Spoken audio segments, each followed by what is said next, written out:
When the music stopped and the laughter faded into the night, Ethan Brooks stood quietly by the exit, holding his car keys, watching his coworkers stumble out of the hotel ballroom. He had no plans to party, he couldn't afford to. His babysitter was waiting at home with his 8-year-old daughter, Lily, and every minute after midnight meant another few dollars he didn't have. But just as he turned to leave, a shaky voice called his name. "Ethan, wait." It was Claire Reynolds, his boss. The woman everyone in the office both respected and feared. Perfect hair, perfect suits, perfect composure, except tonight, she was far from it. Her usually calm gray eyes were glazed, her voice slurred, and her heels wobbled dangerously on the pavement. "Claire, you okay?" Ethan asked, instantly concerned. She tried to wave him off.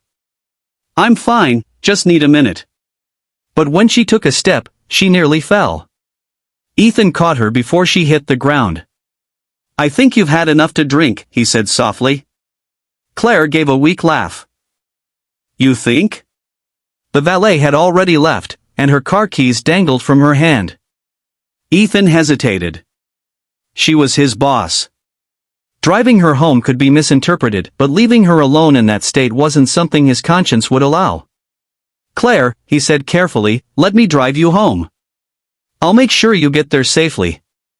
She blinked at him for a moment, then nodded, whispering, "You're a good man, Ethan."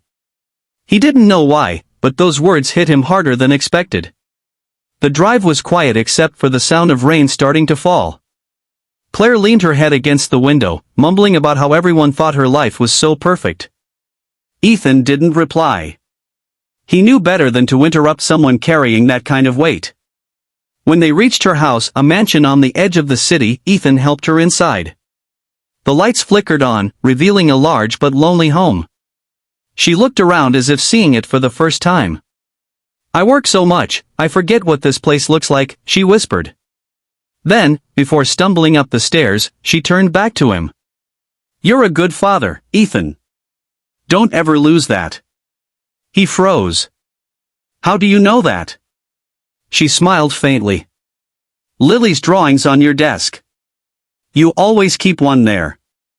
I notice things, even when people think I don't." The next morning, Ethan woke up early as usual. He'd gotten home past 2 a.m. and only managed a couple of hours of sleep before Lily climbed into bed beside him. "Daddy, you came home late again," she murmured. He kissed her forehead. "Yeah, sweetheart.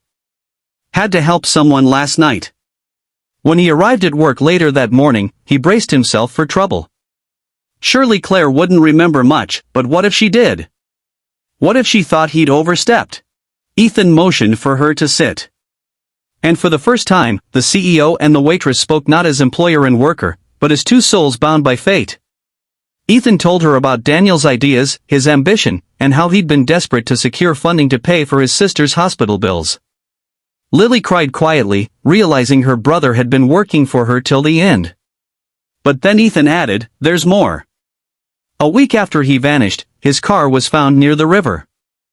No one ever found him. The words hit her like a blade. Her brother was gone, or so it seemed. Weeks passed. Ethan couldn't shake off the encounter. Something about Daniel's disappearance didn't feel right. He used his resources to reopen the case privately, while Lily kept working, unaware that the man she'd served coffee to every morning was now fighting to uncover the truth for her. One cold evening, Ethan called Lily to his office. She came nervously, wiping her hands on her apron. When she entered, she saw a folder on his desk and her brother's photo on top. Ethan smiled softly. "Lily. I found him." Her heart nearly stopped. What? He's alive. Daniel was injured and lost his memory. He's been living in a rehabilitation center under a different name. He was found in a remote town months ago. Lily broke down sobbing, her hands shaking uncontrollably. "Oh my God, my brother, he's alive?" Ethan nodded, emotion thick in his voice. "Yes. He's been waiting, he just didn't know for who." Days later, when Lily finally met Daniel again, the moment was overwhelming. He looked thinner, older, but the moment their eyes met, something inside him clicked. He whispered her name, Lily? And she fell into his arms, crying uncontrollably. Ethan stood silently a few feet away, tears glistening in his own eyes.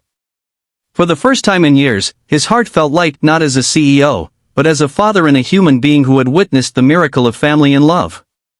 After Daniel recovered, Ethan offered him a position in his company. "Your ideas deserve to shine," he said. "And your sister deserves the world." Lily continued working, but not as a waitress anymore. Ethan helped her study business, and soon she was managing one of his company's departments. One evening, as the sun set over the skyline, Lily turned to Ethan and said softly, "Sir, you changed our lives. I don't know how to thank you." Ethan smiled, looking out at the horizon. "You already did, Lily.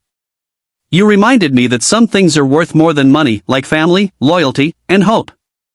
And as the city lights flickered below, 3 broken lives stood together, healed by fate, by kindness, and by the unspoken belief that no one is ever truly lost.